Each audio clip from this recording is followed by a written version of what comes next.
Recording. Okay. Okay. So again, another instruction, like for those who have put your videos on, can you please disable them? So we will only have audio session to conserve bandwidth. Yeah. Thank you. Okay.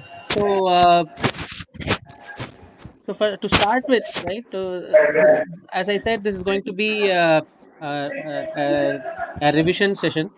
So far, we have covered three or four topics.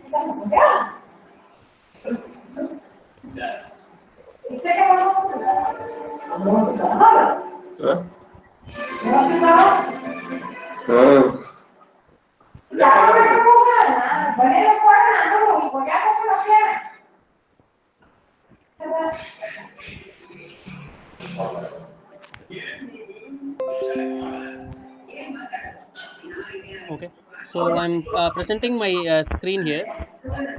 Okay, so in general, I would like to first start with the feedback from your class representatives. Okay, CRs, you can unmute, and then you can start. I mean, you can share your feedback. How the course has been going so far.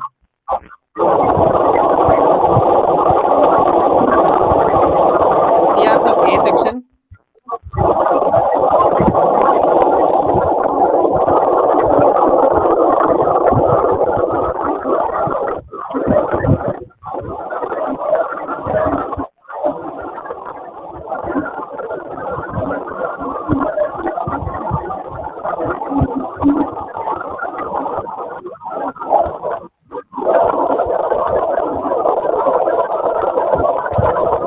Not talking. Can you please mute?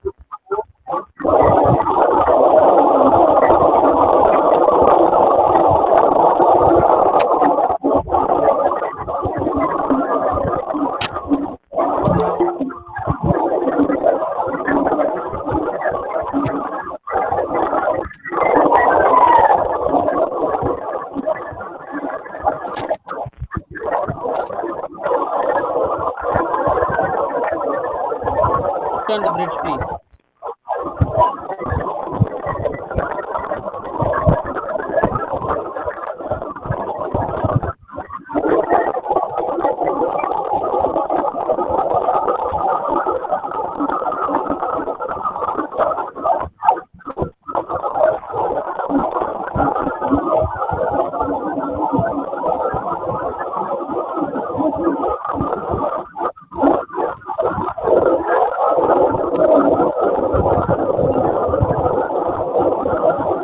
From section B.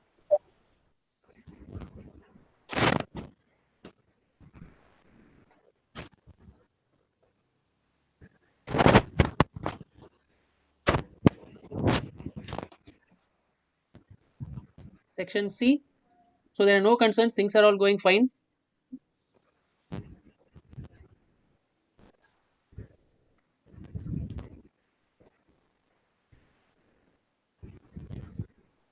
Okay. All right. So let me do one thing. So you've already taken. You guys can hear me, right? Yes, sir, we can hear you. Fine. Okay. Uh, so I'll quickly go over your quiz answers, like whatever responses we've got for the quiz. Okay, we'll quickly go over this. This will help as a good revision mechanism. And then after that, I'll hand it over to Savita ma'am, and she'll do the second part of the revision. Okay. Okay. So first, I think which of the following are types of load store instructions? I think most of you have got this right. Okay, so yeah, single register transfer, multiple register transfer, and swap. So these are the three types of load instruction. SWI is not load store instruction; it's software interrupt. Okay, all right. Most of you got that right. The next one is which of the following are the indexing types of single load instructions?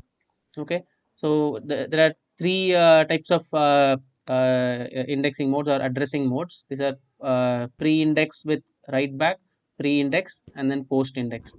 There's nothing called post-index with write back. Post-index itself will write back. So it's implicitly understood. So in coming to this, I think most of you got this one right too. So which of the following statements is false? So post-index only updates the address base before address is used. So that is wrong. So post-index does it afterwards. Okay, and you are no longer presenting. Right, someone else is presenting. Who else is presenting? Guys, can see my screen?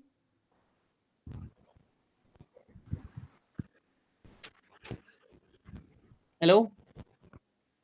Sir, your presentation is not visible, sir. It's not okay. Resume presentation. All right. How about now? Can you guys see my screen? Yes, sir. Now it's fine. Okay.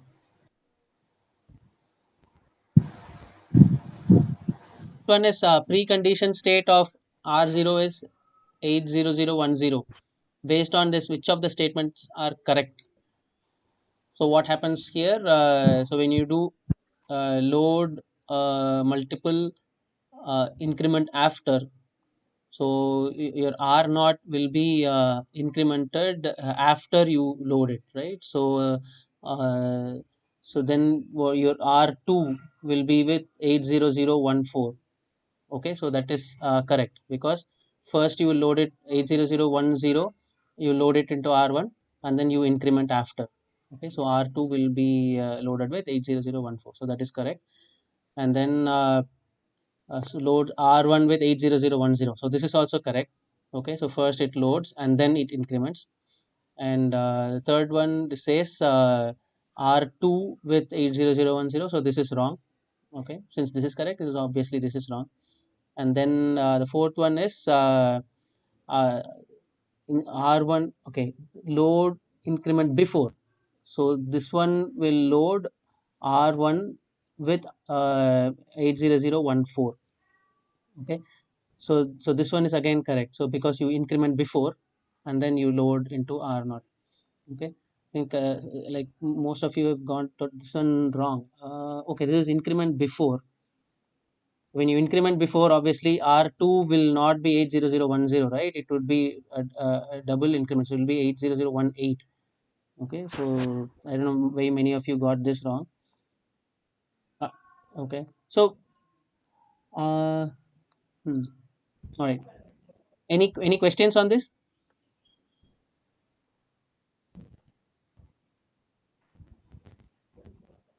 No, sir. Okay, again this one, consider the instruction R not LDR R not R1 4 and then exclamation mark. The exclamation denotes, okay, the R1 will be updated after loading into R0, but that's not the case, right? So R1 will be incremented first, okay, and then it will be loaded. Okay, so this is the right one. R1 will be updated before loading into R0. So all the other answers are wrong, obviously. So so this actually brings in some concern. So uh, do you guys understand what this particular expression means? So let me give a quick recap.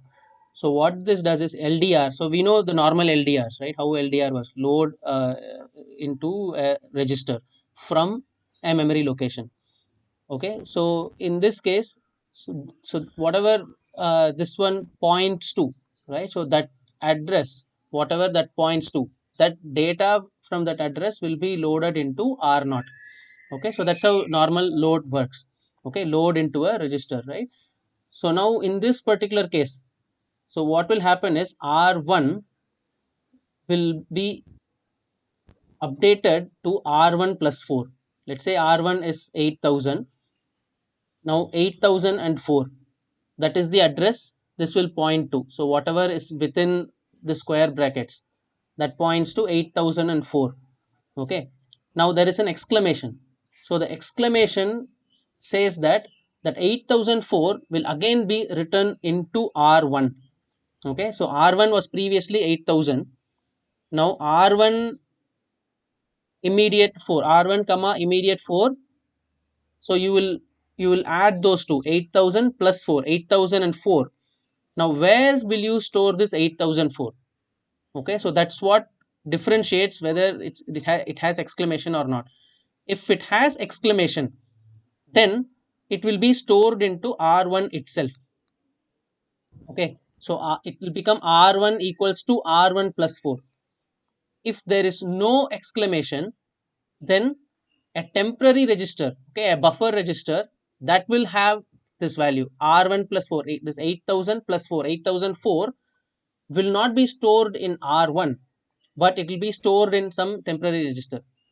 Okay, so if you check what is the value of R1, if there is no exclamation mark, the value of R1 after this updation, it will still be 8000, because it will not write back to R1. Only if there is an exclamation mark, it means that you are writing back into R1 itself. Okay, clear? Any questions on this? No, sir. Okay, so I'm explaining this because many of you got this wrong. Okay, significant number of you got this wrong, so that's why I'm going over this. All right, next one, which is not a load store multiple. I think most of you got this one right. Okay, and this is very useful. So when you have this load store multiple pairs, that's useful for your context save and restore. Okay, I think most of you got this one right. All right, again coming to this, for stack, right? Addressing modes of stack, these are empty ascending, full descending. Okay, so the other two are empty descending and then full ascending. So there are four addressing modes, right? So one is empty ascending, empty descending. The other one is full ascending, full descending. Okay, so those are the four valid ones.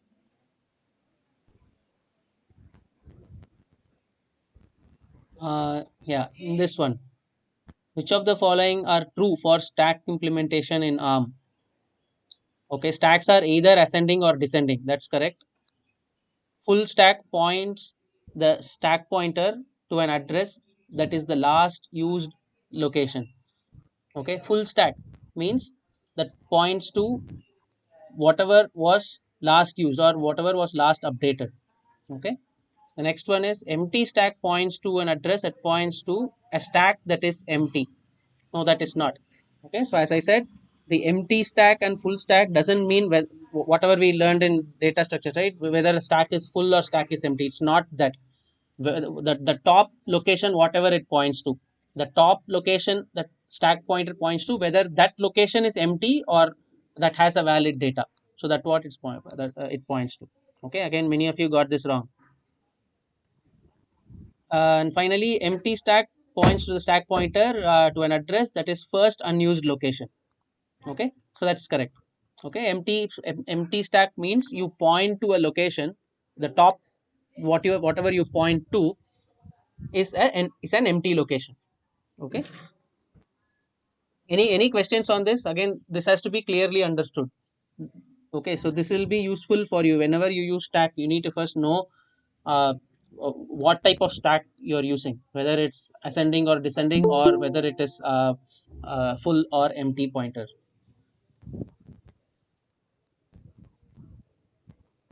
Can I move on? All right. Precondition state of this is 80010. Based on this, which of the following statements are correct? Okay, so the post condition of this is 80008. Okay, so yeah, stack pointer points to 8008. Why? So this is an empty descending stack. Okay, an empty descending stack. So for which means that you will increment after.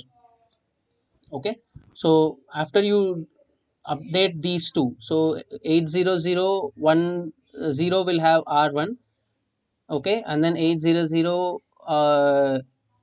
8 will have hold on.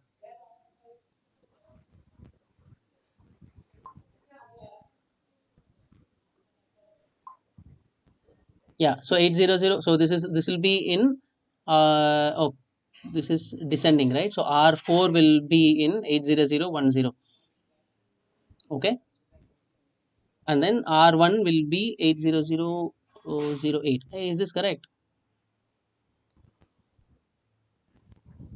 10 and 1.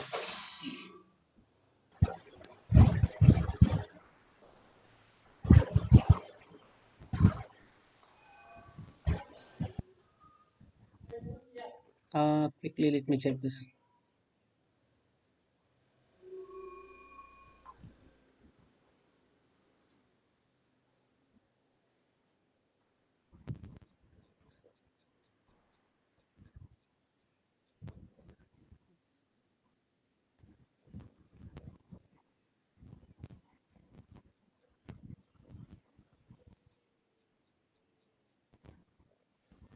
Stack.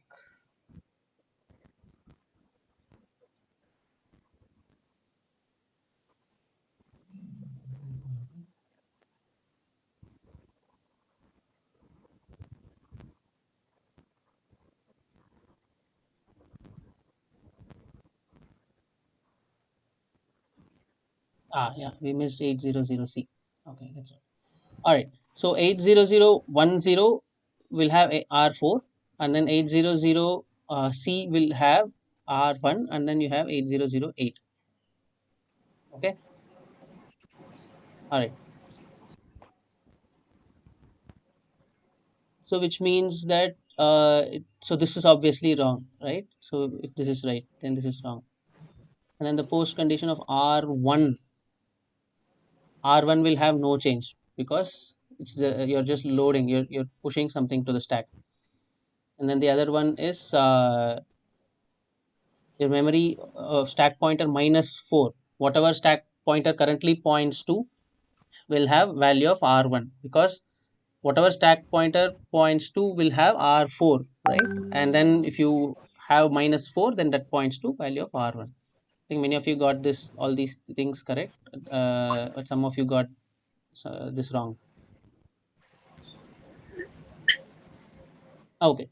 Which of the following is not correct about SWI instruction? Not sure why many of you got this wrong. SWI instructions are used to call operating system routines. That's exactly what it does. So maybe you did not see this not properly. Okay.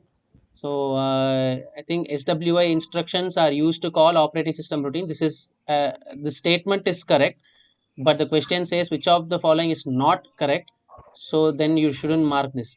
Okay, and similarly SWI number is determined by SWI instruction and not of FF00, so you'll mask the top two top byte, the most significant byte you will mask, and then the remaining one will be your SWI number. Okay, so that's also a correct statement, so which means you should not mark this as the answer. Third one is SWI instruction enables interrupts for servicing, so it does not. It actually masks the interrupts so that you don't get preempted. And finally SWI instructions forces the processor mode into SVC, so it's also a correct statement, so this should not be marked.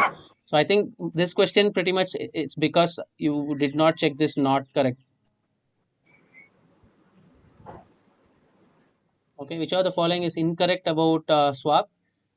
So yeah, most of you got this right. Swap instruction swaps a word between memory and without temporary buffer. So it actually uses temporary buffer. Okay, most of you got this right. Okay, I think this is I think most of you got this one wrong. Again, I am hoping it's because you did not again see the not correct part. Okay, so let me again brief you about this Mrs. and Mr. instruction. Okay, MRS instruction, it's move from a status register to a register. Okay, it always it follows this pattern from the last to the middle, right? So MRS instruction always moves from as status a CPSR or SPSR and moves it into a register. Okay, and MSR is quite opposite. It moves from a register to a status register. Okay, so here MRS instruction transfers the contents of CPSR into a register. So this again the statement is correct. Okay, so but you've been asked what is not correct, so you shouldn't be marking this here. I think it's reverse, like many of you, majority of you got this wrong. Okay, these are the two correct statements, meaning these statements are right, but the question asked was what is not right, right? So these two are the ones that are wrong. Okay, so clear. So just read the question properly. I think other rest of them are mostly right. I think I wanted to discuss this part again. Okay, MRS and MSR instructions. I hope you have understood this part. Like any questions on this, Mrs. and Mr. instructions?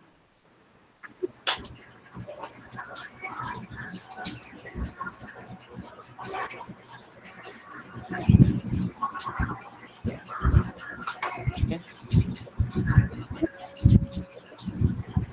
two flavors of loading constants are load a 32-bit constant to a register and load a constant from memory. Okay, so there's no push and pop stack. These are all wrong. Okay, I don't know why you guys have to I mean I thought this was a very obvious very easy and obvious question. Okay, so there are two types of load. So one is you load from a register, and the second one is you load a constant from memory using a PC relative offset. Okay, you either you just load the you load an immediate directly into the register, or that immediate value acts as a PC relative offset. Okay, right, and finally instruction supporting loading constants are ADR and LDR. I think most of you got this one also right.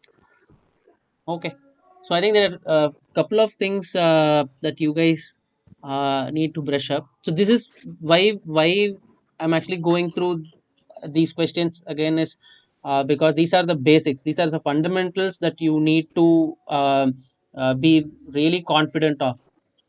Okay, so if you are good in fundamentals, then automatically your programming and other exercises becomes easy.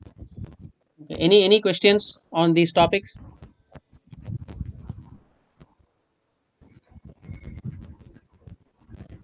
Hello, guys are still there? No, sir. Guys are still there. All right. So let me hand it over to Savita ma'am. Ma'am, you Hello. can take over. Yeah. Yes, sir. I did you all go through the videos that I've sent you all? Hello. Are you all able to hear me? Yeah. I think they're saying yes, Okay. ma'am. We're actually yeah. Okay. So, sir, Prem, sir, I've actually connected on my phone, so I'm not able to. I don't have my presentations, so I'll just give them a brush up as it is. Uh-huh. You want me? Okay. Have you shared it in the drive? Can I share it? Yes, sir. Yes. I think I've not shared the presentation. So, shall I mail it to you? Yeah, you can do that. Okay, so just a minute.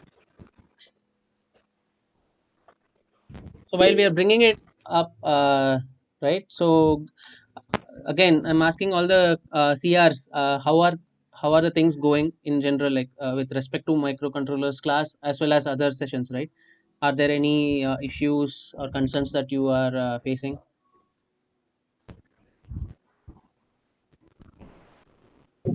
So we can't understand anything. We can't study through all that. You can't understand anything.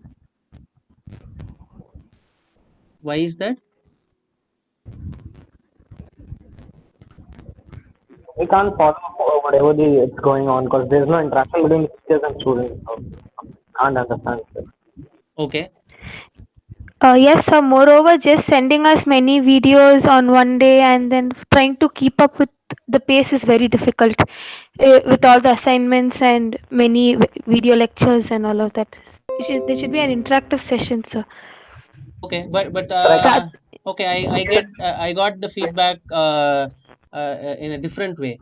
So I got a feedback saying you guys want recorded lectures and you don't want live sessions. We wanted actually, recorded sessions, but in another way, like not like whatever is going on. They just send the YouTube videos and they said they put it all on us. We have to study on our own in that way. So we are Mm, given to five assignments which we are not able to do all that. yeah. That I understand. So the deadlines we can push it. That's how else can we do a recorded session? So we recorded session is always one way, isn't it?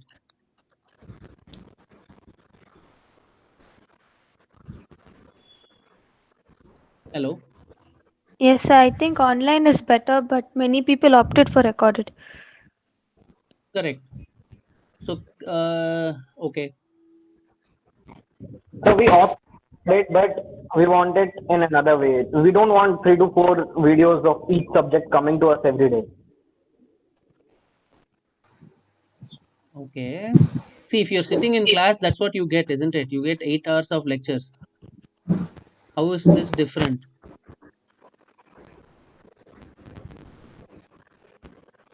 Like when you say different way, I don't understand. You just want like one subject, 1 hour.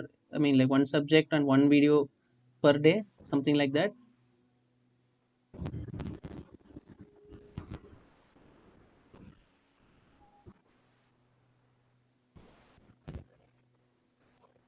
Sir, I think actually live sessions are much better, sir, compared to video lectures because even if we have doubts, then and there we can get it clarified. Hmm. But the only problem with live sessions is not all teachers share their screen properly. The things are not clear when they are sharing. Mm-hmm. So if they can like use download a whiteboard or something on their PC and then share their screen and try to draw over there and explain to us, then that will be better. No, sir, we can't. There's a revolution in our class group, sir. Many of them don't have internet connection, sir. We can't have a live session every day. So Yeah, that after some days, that's. session is fine, sir. Mhm. We're a doubt kind of thing. Yeah, I think that's the idea why we thought live sessions won't be of much benefit because not all will have an active internet connection, right? So you can uh, do it at your own pace. Hmm. Okay, so can we do like this then? So whatever we are doing now, so we'll have like, so see, if you take microcontrollers for example, you will have only two videos per week, right? Two or three maximum, not more than that, isn't it? So that one I think you guys can go over it, and we will have like one or two sessions every week to discuss any particular doubts you may have. Is that okay? Yes, sir. So who was the girl Uh, who was saying there was a concern, right? sir, Ashwini. I got another suggestion Yeah. saying that there should be both, like during live session should happen, and it should be recorded and then sent to us later as well. So people who are there during the live session will be able to listen and clarify their doubts, and people who miss it will be able to access the recorded session. Okay. So they want the Sir, live session to also be recorded. Yeah. So live session will be recorded as yeah. So but you want to only stick to this live sessions then?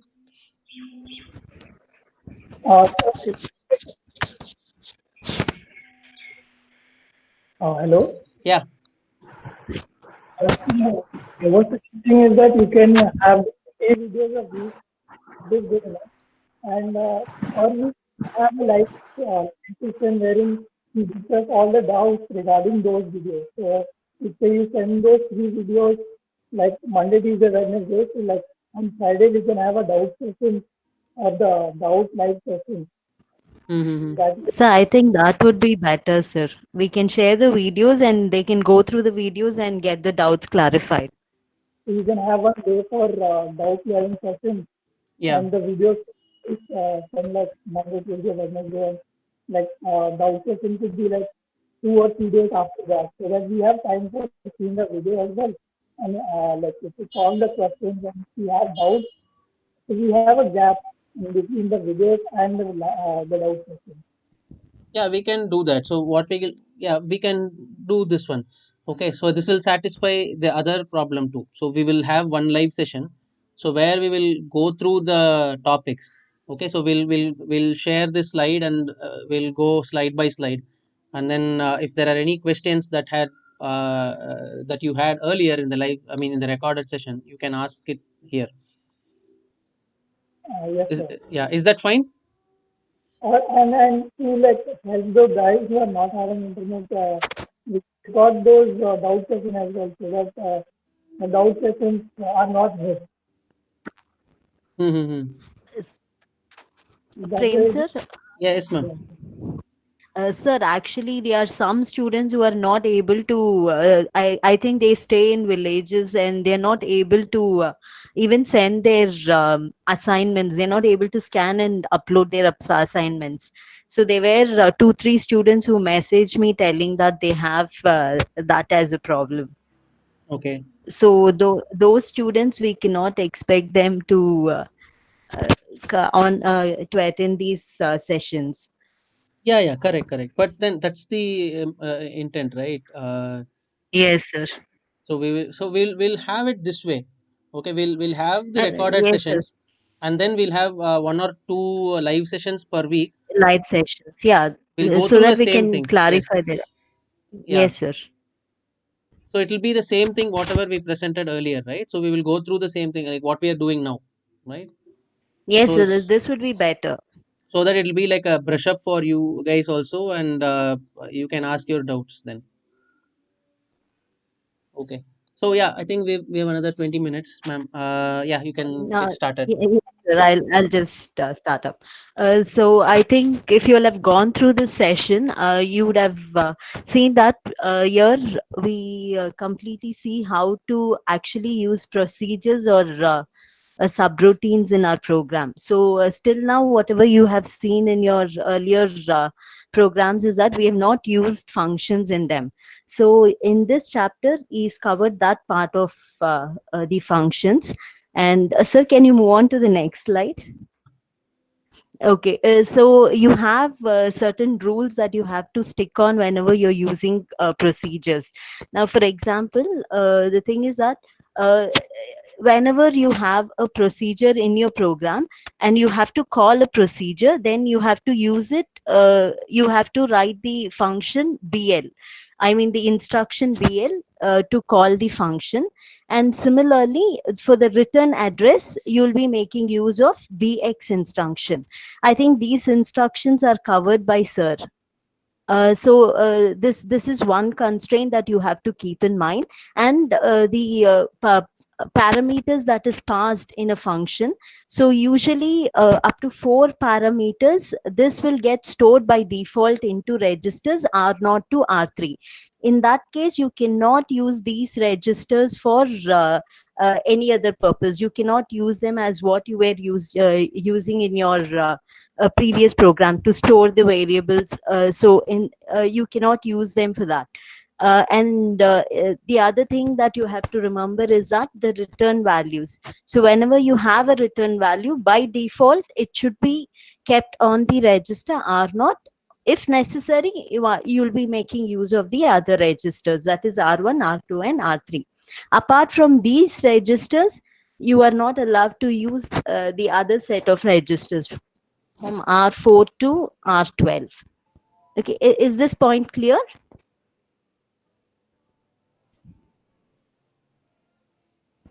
Are you all able to get me? Yes, ma'am. Yes, Oh, ma'am. okay. So always whenever you're using a procedure, these are the basic things that you will have to keep in mind. And So the next slide, please.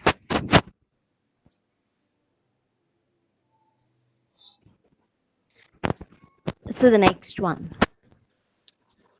Okay, so I've just taken this diagram so that it will be it is you'll be able to understand here. So you know that all these registers from R0 to R15, these are the registers that is used in the user mode. So in this diagram, you can see that R0 to R3, these are actually meant for arguments, as well as the result from the functions will be again stored in these registers. Now, apart from these four arguments, if you have additional arguments, then you will be making use of stack. So you have to store all those arguments onto the stack. And then the registers R4 to R12, this will be used in a normal way. So however you are using the registers to store a data, or during computation, you can use these registers. And R13 to R15, you know that these are special purpose registers. So the next slide. Okay, and then I've just picked out one program for y'all. This is actually apart from the textbook, just to make y'all understand how a function can be used in the program. So, factorial program you've already done in the lab session. So here in this factorial program, if you see, I've made use of a subroutine. Now you can see that we are going to find out the factorial of 4. So I'll not go more into the logic of the program, because the logic is already done for you all as in lab experiment. So what we use here is, now you can see that R naught is holding the value 4, and we call the function factorial by using the branch link instruction. It is I'm using a branch link instruction to call the function factorial. So when this is happening, what the branch link will do is, the PC, the program counter, will actually contain the address of the function. Okay, so where the control has to move, and the link register will have the address of the next instruction. So after the function is executed, the control has to come back to the line after the function call. So to store this, we have the link register. Now you can see that when BL fact is called, the control will come to the factorial subroutine. So in the factorial subroutine, you can see that R3 is actually, you know that factorial of 1 is 1.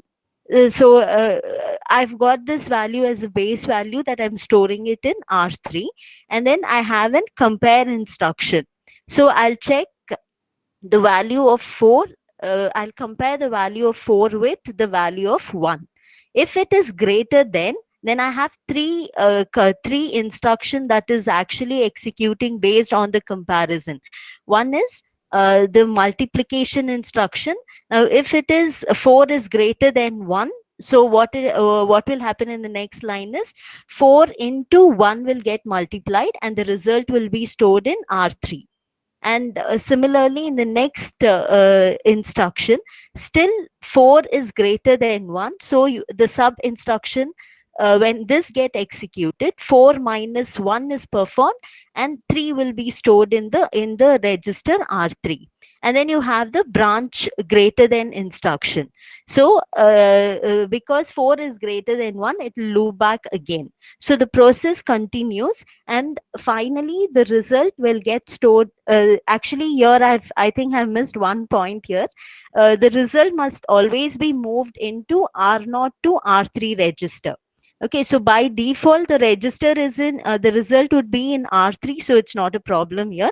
So you can print that result. And you can see the last line that we have is move PC, R14. So R14 is nothing but the link register. When this instruction is executed, the control will go back to the line after the function call that you have, B1, B and B1. So this is how the program on factorial is executed. Any doubts with this program? No, ma'am. Are you all able to get this program? See, Yes, the ma'am. logic will remain the same thing as Yes, what ma'am. we have done in the lab. So only thing you have to understand is how to make use of a function. Are you all able to get this? Yes, ma'am. Okay, Yes, ma'am. sir, can you go to the next slide, sir? Okay, now if in this, if you can see here, again, they've taken a C program here, and we'll be seeing how this can be converted into an ARM assembly code. So the next slide. See, this program here, this will actually print a square of a given number. So in this program, if you see here, uh, they usually, when we are starting with a program, we will start with an area directive, assembly directive, followed by the program name. Now, if you can see the program name here, you can see that the name starts with a symbol dot here. So whenever you have such names that is given to the program, then it is must that you have to bound it within vertical bar. That's what I've done here. I've bounded within vertical bar, and then followed by that is the code and the read only. See, if you all are finding it difficult to use the vertical bar, so you can just give some user defined name to the function and proceed on. This is just to show that this is also a possibility that is available. And we have the entry, and after that the third line, if you see, we have export square. Now export is actually a new assembler directive that you all are that you all have seen here. So this is actually used, this will make the symbol square available for external linkage. For example, in your C programming, you write the function prototype. So whatever happens on the function prototype, the same thing is what is done using an export assembler directive. And then proceeding the next line, if you see, you save the you store the value 4 in the register R0, and then you call the function using the branch link instruction. So branch link followed by the name of the subroutine, which is square. So when this function is called, the control will come to the square. You're going to find the square of a given number. So 4 into 4 is 16, which is 10. That result will be stored in R1. And then you're moving this R1 value to R0. If it is so, this is not a mandatory line that you have here. You can just skip out this because R1 is fine to hold the result. And then the control gets back to the main program when you call this instruction move PC comma LR. Okay, so this line is completely based on whether you're executing a code in ARM mode or the thumb mode. In case if you're using an ARM mode, a 32-bit program, there in that time you can make use of move PC comma LR. If suppose you're using a thumb code, so this line will change to BX comma LR. Okay, and this is how the program is executed. This is a basic program to print the square of a given number. Now there is a problem with this program, that this is not exactly the same thing as what you have seen in the previous C program. In the C program, if you see, we are trying to print the square of all the values from 0 to 9. You can see this program is to print all the squares of integers from 0 to 9. But when I convert it into an assembly code, I'm not doing that. I'm just trying to find the square of a particular number. Now, if I wanted to convert the entire program into an assembly code along with the printf statement, then we'll see how can I change the code. That's seen in the next slide. So the next one, sir. Okay, so if you see this program, in this program, you can see that using an assembly code, I'm trying to call in C library routine, which is printf statement. Now here you can see that I'm making use of the it's the same way. The first line, I think you all can understand what we do in the first line. And next I'm using the export main. This is something like a function prototype, as what I told previously. The third line, we have the import. So that is again an assembler directive that I'm using. Import followed by, I have something given here as lib $$ request $$ armlib. Now this line here, this will actually request the linker to link with the arm c library. So that's what you this is for. And then you have a specifier here, which is a weak specifier. Now this actually, if the symbol is not found at the linkage time, this will not try to give an error here. If it's not able to link, it will not give an error. So it by default, it will take the value as 0 in this case. And then you have import main. Now this here, this is actually the start of C library initialization code, because you're trying to call a C subroutine here, a C function here. So I need all these lines. And then you have import printf. So this will allow you to print the output on a standard output. So all these directives that you have seen here, the export directive and all these importing, is very important whenever you're trying to call a C function from an assembly code. And then you can see there is one more important thing that is covered here, and which we have not used previously, is the RN assembler directive. So what this does is, you can assign a name to a register. Still now, in all your programs, you have been using R1, R2, R3, R4, R5. So henceforth, you can assign a name to that by using the RN assembler directive. So you have RN val rn4. This indicates that register 4 is assigned a name as val. Is this point clear? You can assign a name to the registers that you're using. For that, we'll be making use of RN assembler directive. So this is done in that line. And then we start with the main as in subroutine here. And then you can see that because we are doing two things here. I'm calling a C subroutine, which will actually try to correct the values that is present in the link register. I don't want to lose those values. As well as I've renamed the register R4. So this name val will have the scope only within this program. So after this program, I cannot use val as for register 4. So I don't want to lose these two values. So I'm trying to put them onto the stack before I can start writing the function.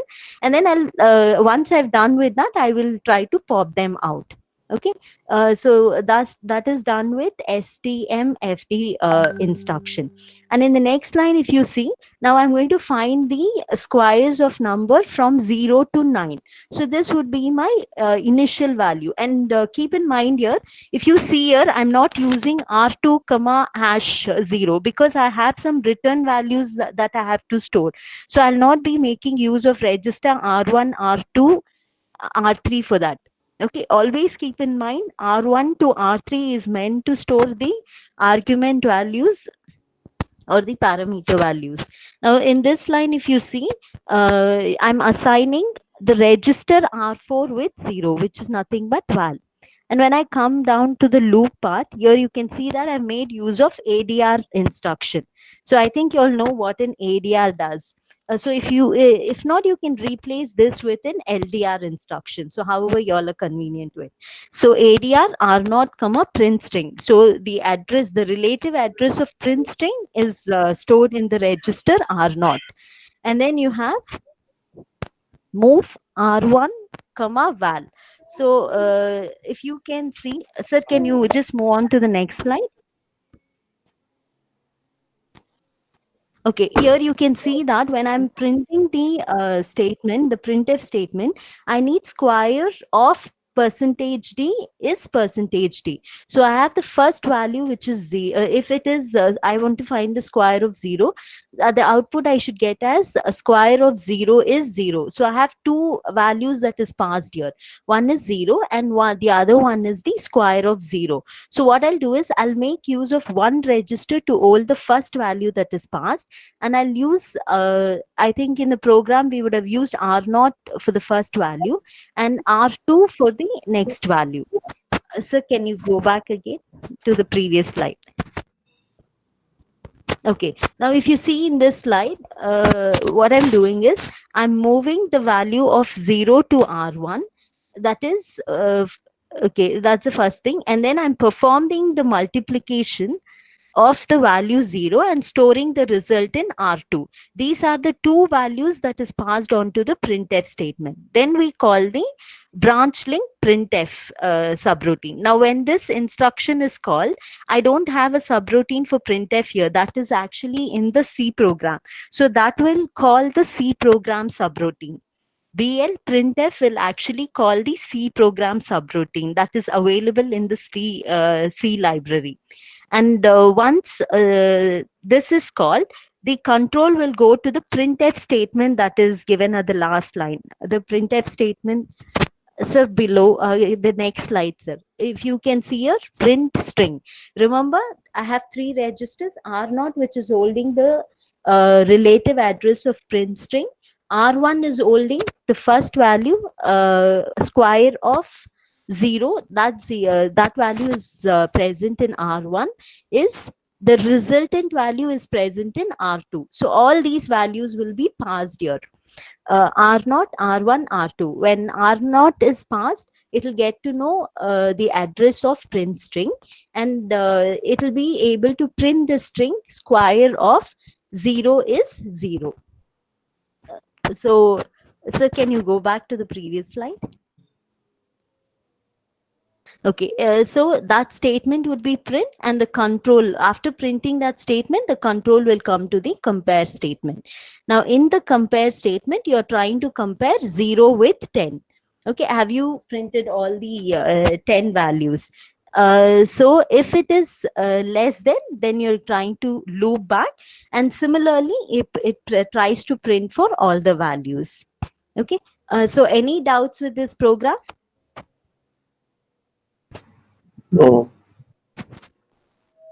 Okay, see, and one more thing I want to make it clear here, these programs are actually written on the command line tool, that is ADS 1.1, version 1.1. It is in licensed version, so I was not able to download it.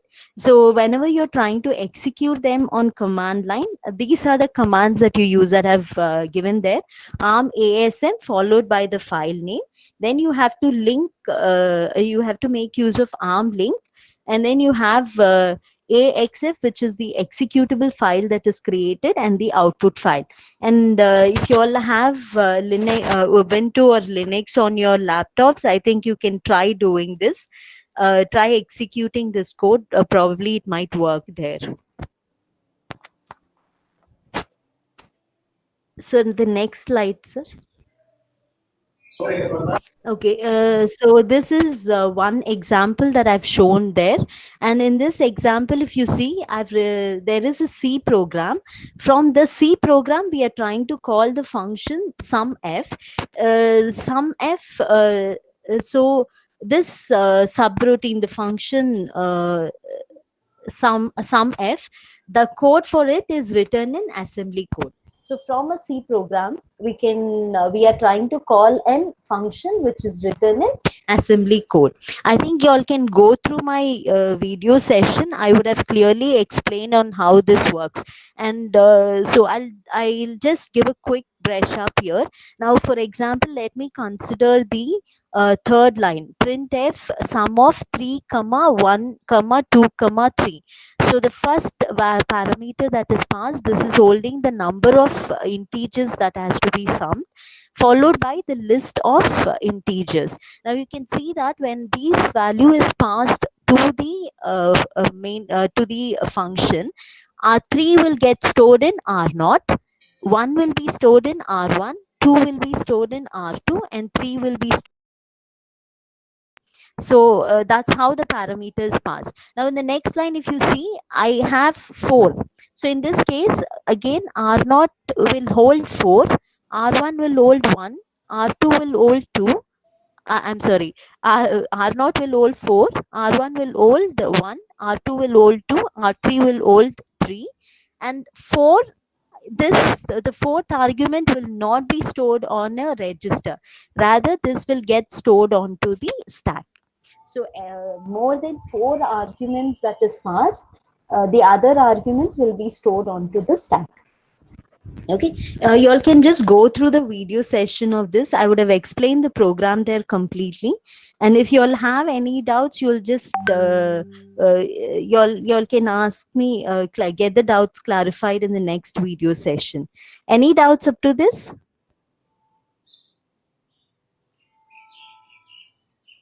Any doubts that you all have?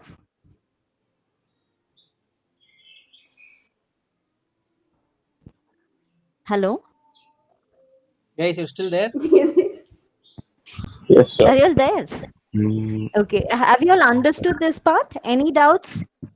oh, Actually, all these are completely new than whatever you have seen in your whatever you have seen earlier. The program, we have not used them in our lab set, so you can try using try to execute some programs like this. And the next video that I had was, sir, can you come to the next video, next slide? Yeah. This one? Or See, just go through this go through this function. This program is for sum of function. For that procedure, this code is there. So I've explained this code in my video. You can just go through. If you have any doubts, you just come you can get the doubts clarified. So the next slide, sir. 14th slide. 14th one. yeah. Okay, sir. 15, the next slide. So, can you? Okay. From here we'll start with instruction scheduling. This was covered in my video that I posted. I think yesterday I posted one video. So there is. Okay, I've explained about instruction scheduling here. Now, usually this will give this year you will get to understand the time that is taken to execute an instruction. So usually the time taken to execute an instruction, that is dependent on the way the pipeline is implemented. So here you all are introduced into ARM 9. So in ARM 9 we have 5-stage pipeline. Okay, so previously you have seen 3-stage pipeline. Here we are seeing 5-stage pipeline. So we have fetch, decode, ALU, and then you have the memory write back, and then the this LS1 is the memory, and LS2 is the write back to register. So you have all these 5 stages. So the next slide. See, just go through what happens on these stages. Okay, so I've taken this as just for you all to understand the 5-stage pipeline. You can see, so usually the instruction that is fetched, that instruction will be present at the address of PC. So in case of ARM as well as in case of thumb, this is very much similar to the 3-stage pipeline that you have studied in ARM 7. So if you all know that, that you will be able to understand the 5-stage pipeline. Any doubts with this 5-stage pipeline? I'm not going much into detail. If you all have any doubts, you please let me know. Any doubts in this 5-stage pipeline? Can I move on to the next one? Can we give them some time? I think I'm not sure how many of them have seen the video. So we can go Have you through all this seen little this bit. video? Yes, sir, that will be better. Yeah. Guys, have you seen this video? Second video ma'am posted?